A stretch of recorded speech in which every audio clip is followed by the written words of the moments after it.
Baik, Assalamualaikum warahmatullahi wabarakatuh. Sebelumnya saya ucapkan terima kasih kepada Ibu Fathiah Ashifa Sibarani MKom selaku dosen mata kuliah yang telah memberikan waktunya kepada kelompok kami, dan saya ucapkan terima kasih kepada teman-teman yang hadir pada Zoom kita pada malam hari ini. Sebelumnya, perkenalkan, nama saya Ali Nafian Nasution sebagai moderator. Beserta rekan saya di sini ada Ajari, Ahmad Fadil Hidayat, Trian Nurjannah, dan Fikar Ardiansyah. Baik, tanpa memperpanjang kalam, di sini judul mini project kami tentang perancangan enterprise arsitektur pada SMA swasta Muhammadiyah 09 Kuala Hulu menggunakan TOGAF ADM. Baik, untuk mempersingkat waktu kepada pemateri, pertama saya persilakan. Baik, terima kasih pada moderator. Latar belakang dari mini riset ini adalah SMA Muhammadiyah 09 Kuala Hulu masih secara manual dan belum adanya sistem informasi yang terintegrasi antara satu bidang dengan bidang lainnya, sehingga membuat penginputan data menjadi lama dan data hilang. Maka dari itu diperlukan suatu perancangan arsitektur sistem informasi yang penerapannya disesuaikan dengan kebutuhan SMA swasta Muhammadiyah 09 Kuala Hulu untuk mencapai sasaran yang diinginkan. Lanjut.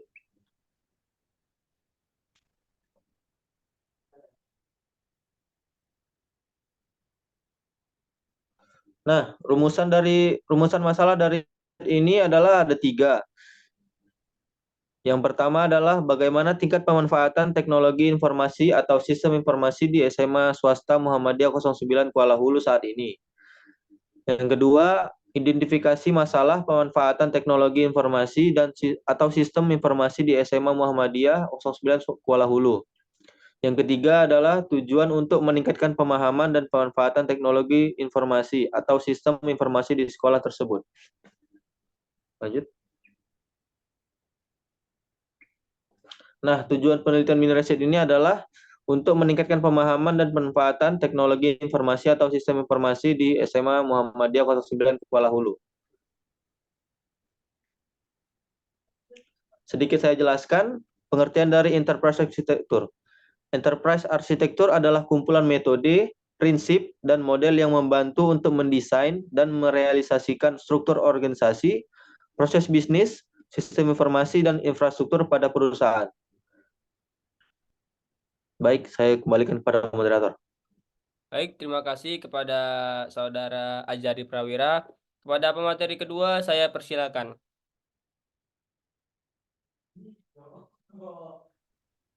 Baik, selanjutnya yaitu preliminary phase. Preliminary phase memiliki tujuan yaitu membuat panduan proses bisnis yang baru bagi arsitektur perusahaan, menetapkan metode dan kerangka kerja perusahaan, dan menentukan prinsip-prinsip. Terdiri dari 3 fase yaitu arsitektur bisnis. Prinsip, peningkatan kualitas proses bisnis. Deskripsinya, mengoptimalan proses bisnis yang berjalan di SMP Nurul Falah, Pekanbaru, serta mengembangkan pelayanan terhadap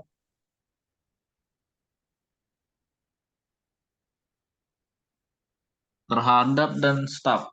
Yang selanjutnya, prinsip aset data. Data merupakan entitas yang sangat penting untuk kita harus dijaga dan dikelola dengan sebaik mungkin. Yang ketiga, data mudah diakses. Data harus dengan mudah untuk diakses oleh pengguna yang sudah ditentukan. Yang kedua, fase arsitektur data.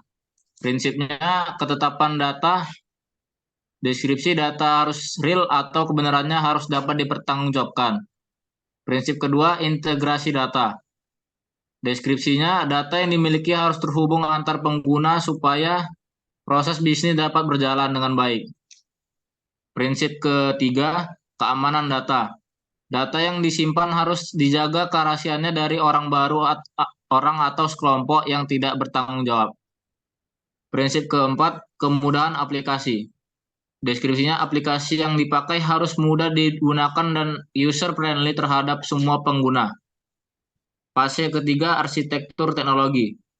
Prinsipnya pertama, keamanan aplikasi. Aplikasi yang digunakan harus memiliki keamanan agar terhindar dari virus dan juga hacker.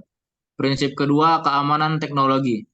Deskripsinya, teknologi yang dipakai harus dipelihara sebaik mungkin agar tidak terjadi hal yang tidak diinginkan. Prinsip ketiga, perubahan teknologi. Deskripsinya, perubahan teknologi sangat diperlukan untuk mendukung kegiatan proses bisnis yang berjalan.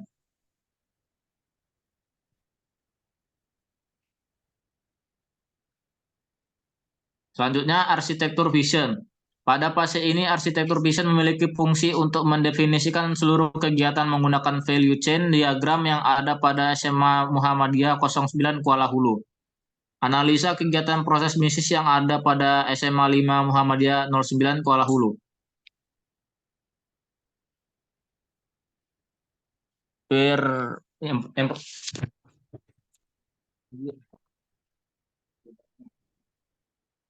Selanjutnya, bisnis arsitektur. Dalam fase ini menjelaskan tentang pengembangan dari arsitektur bisnis yang ada di SMA Muhammadiyah 09 Kuala Hulu.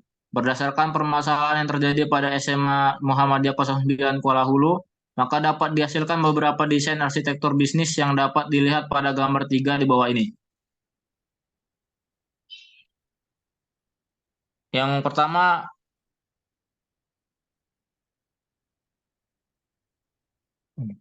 staf admin mengelola data guru dan siswa, kemudian membuat jadwal pelajaran, mengumumkan jadwal pembelajaran. Calon siswa menerima pengumuman. Selanjutnya, staf admin membuat laporan kepada kepala sekolah. Kepala sekolah menerimanya.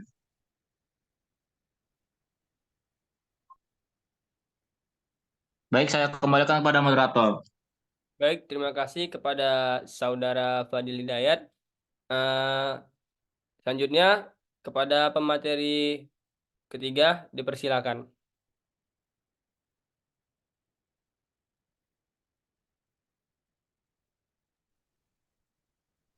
Baik, terima kasih. Saya akan menjelaskan data arsitektur. Data arsitektur yaitu struktur dan interaksi jenis utama, interface dan sumber data, aset data logis, aset data fisik dan sumber daya manajemen data. Tujuannya adalah mendefinisikan entitas data yang relevan dan interface yang berhubungan dengan perusahaan, tetapi tidak memperhatikan perancangan database. Ini adalah kelas diagram proses belajar mengajar, dan ini adalah kelas diagram penerimaan peserta didik baru.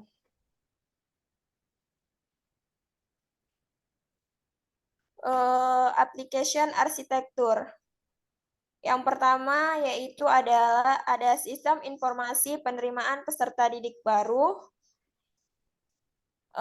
Gunanya untuk layanan sistem informasi penerimaan peserta didik baru. Yang kedua adalah sistem belajar perencanaan akademik yang berguna untuk mengatur data penjadwalan dalam sistem. Dan yang terakhir yaitu ada website SMA Muhammadiyah 9 Kuala Hulu. Website ini berisi tentang profil dan informasi umum SMA Muhammadiyah 9 Kuala Hulu. Saya kembalikan kepada moderator. Baik, terima kasih kepada Saudari Trian Nurjana. Selanjutnya, kepada pemateri terakhir, kepada pemateri saya persilakan.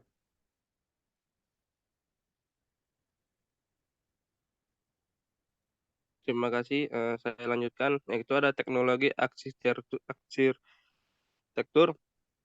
Tujuan dari perencanaan teknologi arsitektur adalah mendeskripsikan tentang teknologi yang dibutuh dalam pengembangan suatu sistem yang mampu menjalankan aplikasi untuk mengelola data. Dalam fase ini, teknologi arsitektur terbagi menjadi 3 usulan, yaitu topologi jaringan, hardware, dan software.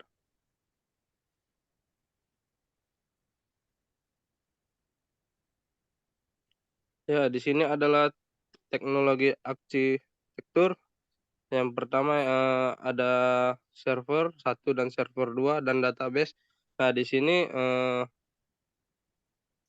sudah terjelas ada hardware dan softwarenya, berarti dalam teknologi arsitektur ini kami menggunakan hardware yang bermerek laptop atau HP. Laptop HP. Di sini sudah jelas hardware-nya di server 1 berbentuk dia AMD. Untuk masalah IP address-nya sudah jelas juga di situ, dan software sudah jelas. Dan server 2 dia untuk home aplikasinya juga tadi di server 1, maaf, dia khusus untuk kurikulum, dan server 2-nya khusus di perencanaan akademik. Dan di database server ada web yang di servernya itu dari MySQL. Kenapa terbagi gini? Karena biar jaringannya atau server-servernya tidak saling bertabrakan dan tidak mudah data terbocorkan oleh orang lain, ya. Boleh next. Nah, di sini ada blueprint. Blueprint yaitu sebuah kerangka kerja terperinci yang digunakan sebagai landasan untuk membuat kebijakan. Kebijakan tersebut berisi tentang penetapan tujuan dan saran, penyusunan strategi, pelaksanaan program, serta implementasi yang harus dilaksanakan oleh setiap unit dan dalam perusahaan. Nah, di sini kan sudah terjelas blueprint-nya sudah tersusun dari arsitektur bisnis, arsitektur data, arsitektur aplikasi, dan arsitektur teknologi. Arsitektur bisnis ini biasanya dia tentang data sekolah, bagaimana di kerangka sekolah itu. Di situ kan sudah terjelaskan dalam kerangkanya ada kepala sekolah, operator, dan yang lain-lain. Dan di arsitektur data ini dia terdiri seperti di dalam data bagian sekolah seperti mendata siswa, guru-guru, kelas, dan pegawai itu harus terdata karena dia harus jelas biar tidak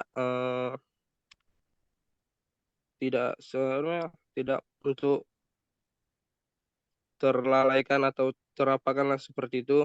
Dan yang tersebut ada selanjutnya arsitektur aplikasi. Arsitektur aplikasi ini di sini adalah aplikasi-aplikasi yang kami gunakan dalam SMA Muhammadiyah. Yang pertama itu ada aplikasi kurikulum, aplikasi perencanaan akademik, aplikasi penjadwalan, aplikasi penjujuran siswa, itu aplikasi e-learning, aplikasi penilaian siswa, aplikasi evaluasi akademik.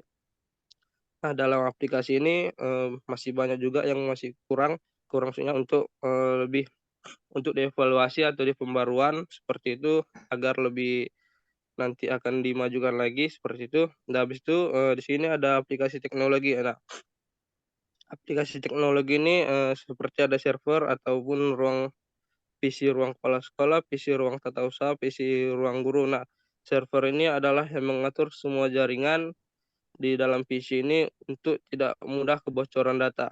Seperti di ruang guru, di ruang kepala sekolah, ruang tata usaha. Dalam server inilah semua kuncinya untuk menjaga keamanan data setiap PC. Nah, makanya itu blueprint itu sangat penting dalam perencanaan. Ya, menyebut gambar rencana bentuk bangunan di atas kertas berwarna biru. Blueprintnya harus dibuat, ya, karena memang sangat penting untuk dalam sebuah sistem atau sebuah bisnis juga. Seperti memberi gambaran rencana jangka panjang mengembangkan sistem informasi yang selaras dengan fungsi bisnis serta visi dan misi perusahaan. Berbagai strategi serta guna mengoptimalkan teknologi informasi dalam mendongkrak keunggulan perusahaan atau kompetitor bisnisnya. Nah, terima kasih. Itu saja yang saya sampaikan. Saya kembalikan ke moderator. Baik, terima kasih kepada Saudara Fikar. Terkuras panjang presentasi kita hari ini. Lebih dan kurang kami mohon maaf. Sebelum saya akhiri, saya ada pantun. Cukup sekian dan terima kasih. Hidup sendiri tanpa kekasih. Cukup sekian dan terima kasih. Saya akhiri. Wabillahi taufik wal hidayah. Wassalamualaikum warahmatullahi wabarakatuh. Waalaikumsalam.